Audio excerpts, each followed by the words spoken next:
Morning all of you. आज का हमारा टॉपिक है मौलिक अधिकार यानी कि फंडामेंटल राइट्स। मौलिक अधिकार वे अधिकार है जो एक व्यक्ति के जीवन के विकास के लिए जरूरी माने जाते हैं। ऐसा माना जाता है कि हर व्यक्ति में कुछ जन्मजात योग्यताएं, कुछ गुण होते हैं और उनको आगे उभारने के लिए, विकसित करने के लिए उनको कुछ सुविधाएं, अवसर और परिस्थितियां चाहिए जिससे कि वो अपना विकास कर सकें। मौलिक अधिकार सिर्फ एक व्यक्ति के विकास के लिए ही नहीं बल्कि संपूर्ण समाज के विकास के लिए जरूरी माने जाते हैं। ऐसा नहीं है कि सिर्फ भारतीय संविधान में मौलिक अधिकारों को स्थान दिया गया है, बल्कि विश्व के बाकी देशों के संविधानों में भी मौलिक अधिकारों को स्थान दिया गया है। लेकिन भारतीय संविधानों में मौलिक अधिकारों को जितना विस्तृत स्थान दिया गया है, जितने ज़्यादा अनुच्छेद इसके अंतर्गत आते हैं, उतने आर्टिकल किसी और विषय को नहीं दिए गए।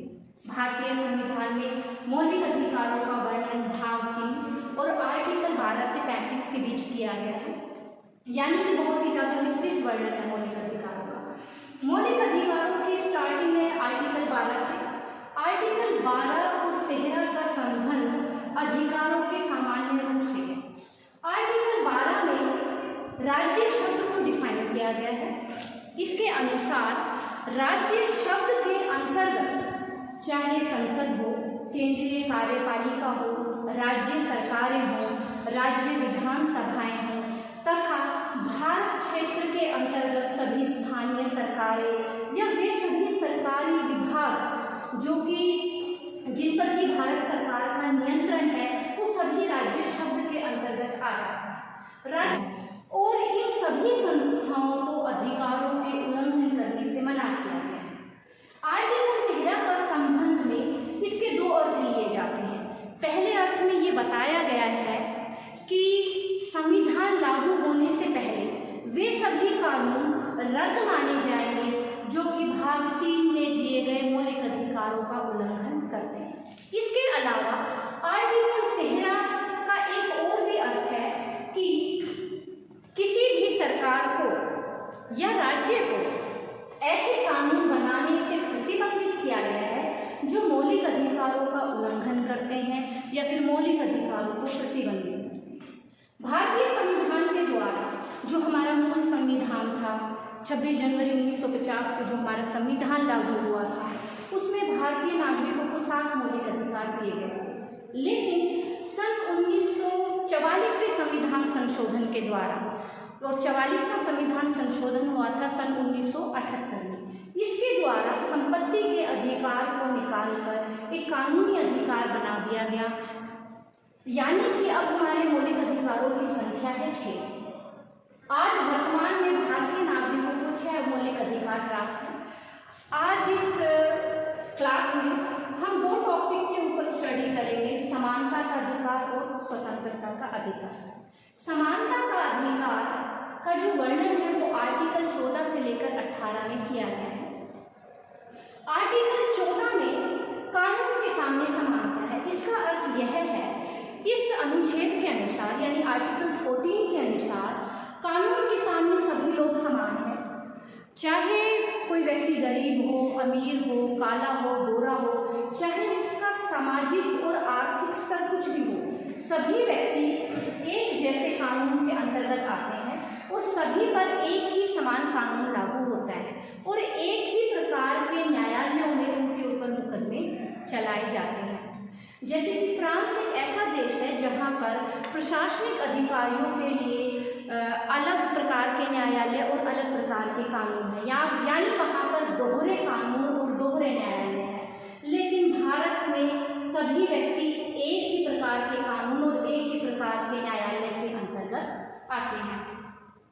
कानून के सामने समानता में एक मामला आया था 1978 में, सौराष्ट्र विश्वविद्यालय का ये मामला था। वहाँ पर एक रीडर ने यूनिवर्सिटी की जाली मार्कशीट जो है वो बनाने की या जाली डिग्री बनाने की कोशिश की। इस अपराध में वह पकड़ा गया और जब ये मामला सुप्रीम कोर्ट के सामने आया तो आने से पहले जो सेशन जज थे उन्होंने उस रीडर को, उस युवा रीडर को केवल कुछ घंटों के कारावास की सजा दी। लेकिन जब ये मामला सुप्रीम कोर्ट के सामने आया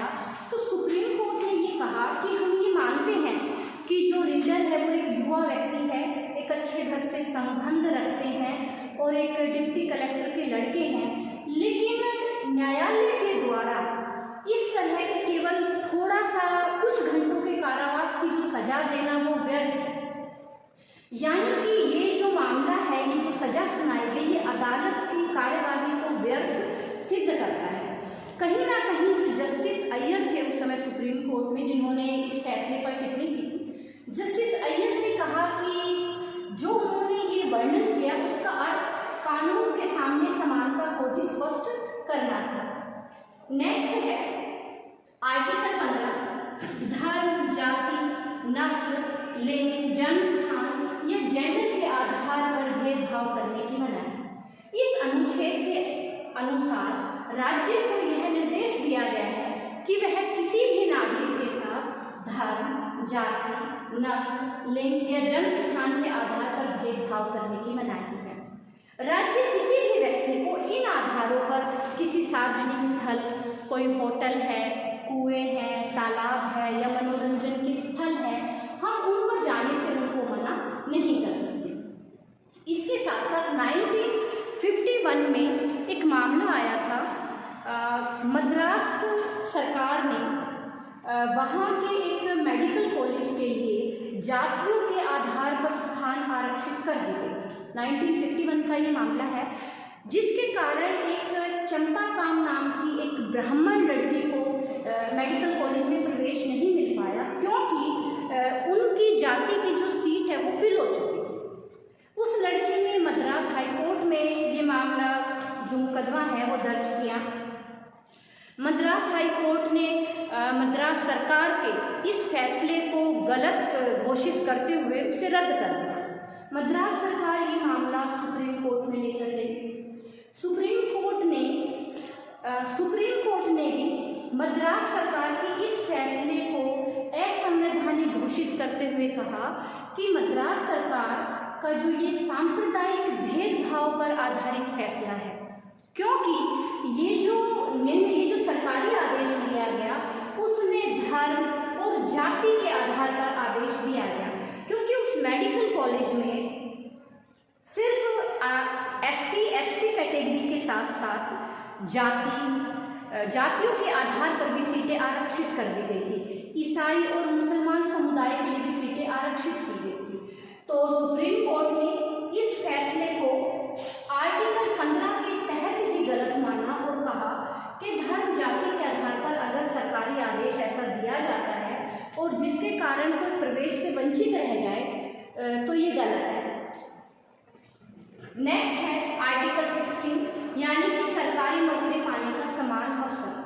इस अनुच्छेद के अनुसार भारत के किसी भी नागरिक को अगर वह योग्यता रखता है तो धर्म, जाति, भाषा, नस्ल या जन्म स्थान के आधार पर उसको सरकारी नौकरी पाने से वंचित नहीं किया जाएगा। यानी सरकारी नौकरी पाने के सबके पास समान अवसर होंगे। लेकिन इस विषय में एक अपवाद है।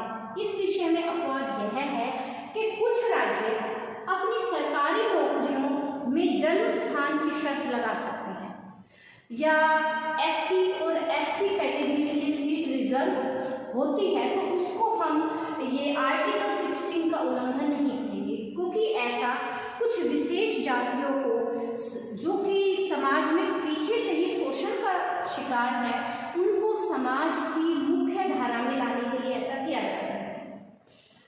आर्टिकल 70 यानी छुआछूत की समाप्ति।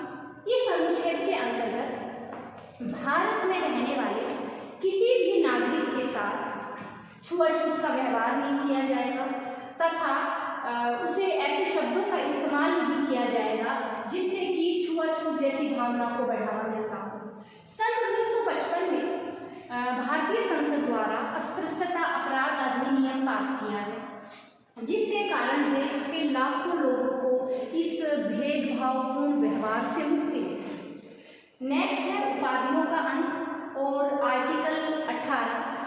आर्टिकल 18 में ये कहा गया है कि भारत सरकार शिक्षा और सैनिक संबंधी जो उपाधियां हैं उनको छोड़कर कोई और उपाधि भारतीय नागरिकों को प्रदान नहीं करेगी। इसका कारण है कि जब भारत भारतीय देश गुलाम था, तो भारत में अंग्रेजी सरकार के द्वारा राय साहब, खान साहब जैसी जो उपाधियां हैं, नाइटहुड है, और ये उपाधियां प्रदान की जाती थी। ये माना जाता है कि जो ये उपाधियां हैं वो समाज में असमानता उत्पन्न करती हैं।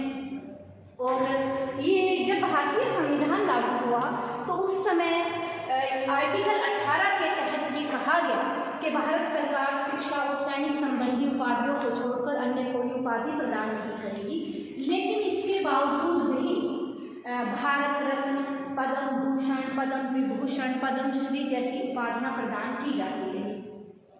सन 1977 में केंद्र में जनता पार्टी की सरकार आई, तो उस समय अटॉर्नी जनरल ने भारतीय जनता पार्टी को कहा कि अभी भी भारत में भारत रत्न, पद्म भूषण, पद्म विभूषण जैसी उपाधियां दी जाती हैं, जो कि अनुच्छेद 18 की भावना का उल्लंघन है। उसके बाद 1978 में जनता पार्टी की सरकार में लोकसभा में एक बिल पेश किया गया, जिसके कारण उस समय के बाद इन उपाधियों को देना बंद कर दिया गया। लेकिन 1980 में लोकसभा के फिर से चुनाव हुए और कांग्रेस पार्टी की सरकार आई और उन्होंने फिर से इन उपाधियों को देना शुरू कर दिया गया। एक फैसले के अनुसार ये माना गया कि जो ये उपाधियां हैं वास्तव में जो भारत रत्न, पद्म भूषण, विभूषण जो दिए जाते हैं वास्तव में ये उपाधियां नहीं हैं। इसके अलावा एक फैसले में ये भी कहा गया कि जिस भी व्यक्ति को भारत रत्न, पद्म भूषण, विभूषण जैसी पदवियां दी जाए वो अपने नाम के साथ इनका प्रयोग ना करें। लेकिन सुप्रीम कोर्ट ने एक निर्णय में ये भी कहा कि केंद्र सरकार ये ध्यान रखे कि इन उपाधियों के लिए नामों का सिलेक्शन करते समय वो कुछ गाइडलाइंस को फॉलो करें। हमारा अगला अधिकार है स्वतंत्रता का अधिकार। स्वतंत्रता का अधिकार आर्टिकल 19 से लेकर 22 तक इसका वर्णन किया गया है। आर्टिकल 19 में 6 प्रकार की स्वतंत्रताएं दी गई हैं। पहली है भाषण व लेखन की स्वतंत्रता। इस स्वतंत्रता के अंतर्गत कोई भी व्यक्ति अपने विचारों को लिखकर या बोलकर प्रकट कर सकता है। वास्तव में भारतीय लोगों के लिए इस स्वतंत्रता का बहुत ही ज्यादा महत्व है, क्योंकि जनमत की अभिव्यक्ति इसी स्वतंत्रता के द्वारा होती है। अगली नेक्स्ट टाइप है शांतिपूर्वक और बिना शस्त्रों के इकट्ठा होने की स्वतंत्रता। भारत में किसी भी नागरिक को शांतिपूर्वक और बिना शस्त्रों के इकट्ठा होने की स्वतंत्रता। तीसरे प्रकार की स्वतंत्रता है समुदाय और संघ बनाने की स्वतंत्रता।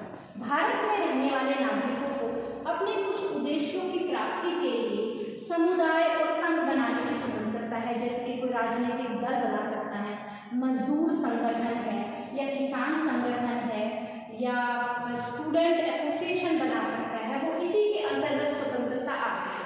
लेकिन कोई भी ऐसा समुदाय या संघ नहीं बनाना जो देश की एकता, अखंडता के खिलाफ कार्य करता हो। भारत के किसी नेक्स्ट टाइप है भारत के किसी भी भाग में रहने और निवास करने की स्वतंत्रता। भारतीय नागरिकों को भारत के किसी भी भाग में रहने या निवास करने की स्वतंत्रता दी गई है। लेकिन इस संबंध में सिर्फ एक अपवाद है कि भारत सरकार अनुसूचित जनजातियों के संबंध में कुछ जो गाइडलाइंस है वो दे सकती है कि आप उस क्षेत्र में जाकर निवास नहीं कर सकते। जो कबीले हैं, जो अनुसूचित जातियां हैं, उनकी सुरक्षा के लिए कुछ जगहों को प्रतिबंधित कर सकते हैं। नेक्स्ट स्वतंत्रता है भारत के किसी भी भाग में आने जाने की स्वतंत्रता। भारतीय नागरिक को इस स्वतंत्रता के अंतर्गत भारत में रहने वाले किसी भी नागरिक को भारत के किसी भी क्षेत्र में बिना किसी रोक टोक के आने जाने की स्वतंत्रता है। और इसमें भी एक अपवाद ये है कि किसी क्षेत्र जैसे कि सैनिक छावनियां हैं या सामरिक महत्व के स्थान है, केवल उन क्षेत्रों में आने जाने से मना किया जा सकता है, यानी राष्ट्रीय सुरक्षा की दृष्टि से। तथा अनुसूचित